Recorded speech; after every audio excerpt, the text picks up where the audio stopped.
Maya sangat terkejut saat mengetahui bahwa Ratih adalah istri pengemudi misterius yang terbunuh 3 bulan lalu saat Maya menjaga di tol.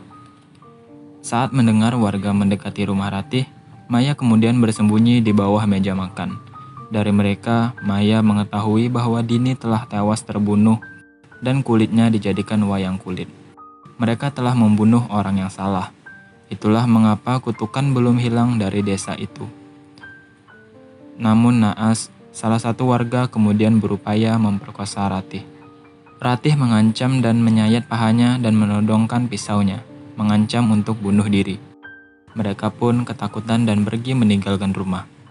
Di tengah hutan saat berupaya kabur, Maya kemudian menghubungi penarik delman yang dulu mengantarkannya ke desa membawa pertolongan. Maya kemudian meminta maaf kepada Ratih dan menceritakan bahwa suami Ratih telah tewas ditembak oleh polisi karena berusaha membunuhnya. Ratih yang syok kemudian meninggalkan Maya. Setibanya di desa, si penarik delman merasa ada yang tidak beres dengan gelagat polisi yang rupanya bersekongkol dengan warga desa untuk membunuh Maya. Ia pun berusaha melawan, namun malah ditembak oleh si polisi, yang ternyata adalah warga asli desa tersebut yang juga sedang mengejar Maya. Maya yang putus asa tak akan bisa keluar dari desa hidup-hidup karena tak ada lagi Ratih yang bisa membantunya. Akhirnya Maya berhasil meloloskan diri ke jalan raya. Di sana Maya ditolong seorang supir pick up, namun mengalami kecelakaan setelah supir diganggu salah satu hantu gadis kecil. Salah seorang hantu gadis kecil kemudian merasuki tubuh Maya dan memperlihatkan seluruh kejadian sebenarnya di masa lampau. Hantu gadis kecil kemudian memberitahu Maya cara mengakhiri kutukan tersebut. Maya kemudian diselamatkan lagi oleh Ratih. Maya lalu mengajak Ratih kembali ke rumah tua milik Nyi Misni, mencari kotak berisi wayang kulit dan masuk ke ruang bawah tanah tempat ketiga gadis kecil itu dulunya dikuburkan.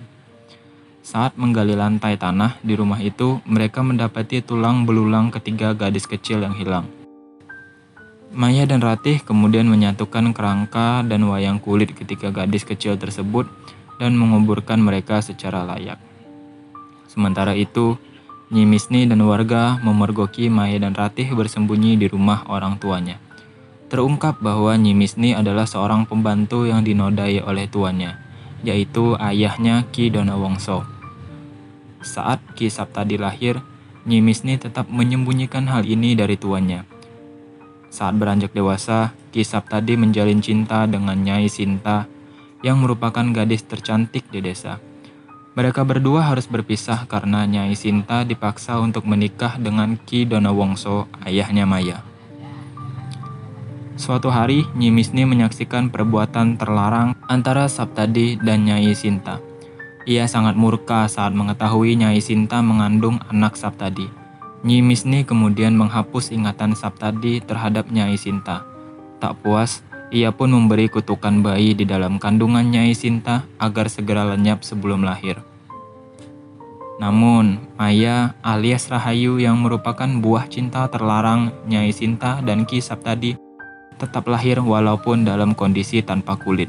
Nyi Misni jugalah yang bertanggung jawab membuat Ki Donawongso menggila, sehingga membantai semua orang termasuk istrinya sendiri.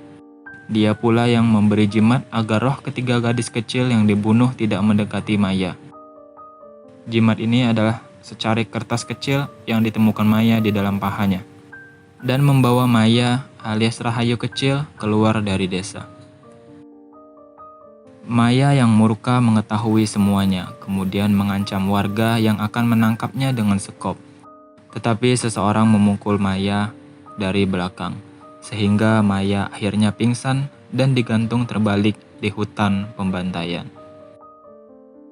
Maya berteriak memohon kepada Ki Saptadi untuk dibebaskan. Saat Ki Saptadi bersiap-siap membunuh Maya, Maya akhirnya mengatakan bahwa dialah bayi pertama yang lahir tanpa kulit di desa itu. Nyi Misni yang mulai panik dengan penjelasan Maya mulai mengambil sebuah pisau untuk membunuh Maya secepat mungkin. Maya mengatakan bahwa dialah darah daging Ki Saptadi dan Nyai Sinta yang dikutuk oleh neneknya sendiri, yaitu Nyi Misni. Nyimisni jugalah yang bertanggung jawab atas perbuatannya menghapus ingatan Ki Saptadi tentang Nyai Sinta. Saptadi yang tersadar dengan semua ucapan Maya merasa sangat malu dengan dosa yang dilakukan oleh ibunya. Ia berusaha melindungi anaknya saat Nyimisni mendekati untuk segera menghabisi Maya.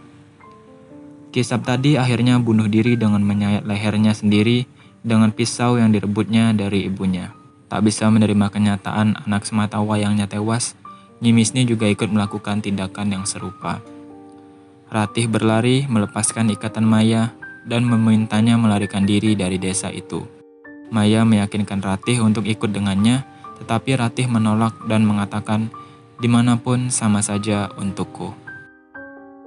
Seluruh warga bersuka cita atas musnahnya kutukan mengerikan tersebut.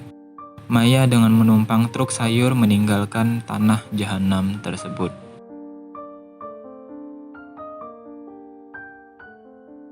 Film ini ditutup dengan cerita setahun kemudian. Sang polisi, yaitu yang membunuh si penarik delman, dan istrinya sedang menantikan kelahiran anak pertamanya. Istrinya yang sedang berada di kamar mandi kemudian melihat penampakan Nyimisni di dalam cermin dan langsung menjerit histeris. Saat si polisi datang, ia menyaksikan istrinya terduduk berlumuran darah terus menjerit. Naas, bayi yang baru saja dilahirkannya dimakan hidup-hidup oleh Nyimisni. Terima kasih telah menonton full video ini.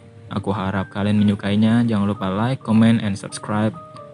See you to the next video.